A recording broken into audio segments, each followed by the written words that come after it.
Mana shuncha ota-ona bu reklama emas, o'rtoqlar, kelajagini, ya'ni farzandini, nevarasining kelajagini o'ylab bugun maktabga imtihonga kelgan. Qaranglar, bu maktabga nimaga an'anaviy maktabdan ko'chirib o'tkazishyapti? Maktab davrida o'quvchilar bu yerda pul topargan. Hattoki o'sha $100 dan boshlab 1,5-2-3 ming dollargacha pul topisharkan o'rtoqlar. Hozir mana imtihon jarayoni ketyapti. Kiber xavfsizlik ITga ixtisoslashgan maktabga kelganmiz. Ana shuncha ota-ona bugun farzandini ko'chirib o'tkazyapti, kelajak kasblarga yo'naltiryapti. Bu yerda shuningdek chuqurlashtirgan tarzda matematika, fizika, ingliz tili, xitoy tillari mukammal tarzda o'qitilar ekan. Hozir avgust oxirigacha qabul bo'ladi, keladi, bir oy davomida bu tayyorgarlik bo'ladi, keyin imtihon qilib maktabga olishar ekan. Hozir iyulda kelganlarida imtihoni bo'lyapti. Avgustdan ham shoshilsanglar bo'laveradi. Maktab direktori Sirojiddin domlamiz. Domla, keyin hali bu yerni bitirganlar o'zingizni universitetingizga, institutga kirarmidi, shunaqami?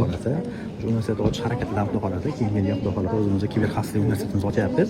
O'sha universitetga mana shu maktabimizga qo'shilib 5-imtihon qabul qilamiz xohlasa. Ana 5-sinfdan bemalol ko'chirib o'tkazsanglar bo'laveradi. O'zlarini IT loyihalari orqali, internet saytlari orqali maxsus grafika dizaynlarini qilib daromad topishni boshlashar ekan. Imtihonda hamma farzandlarimizga omad tilaymiz. Mabodo farzandingizni ko'chirib o'tkazmoqchi bo'lsangiz, hozir mana bu yerda O'rta Osiyodan bor, bemalol topshirib o'qisa bo'laveradi. Manzilda yozsanglar, lokatsiyadan tashib beraman, ekranga nomerlangan telefon qilaverasizlar, domlam bilan primo ko'zda gaplashib olaverasizlar.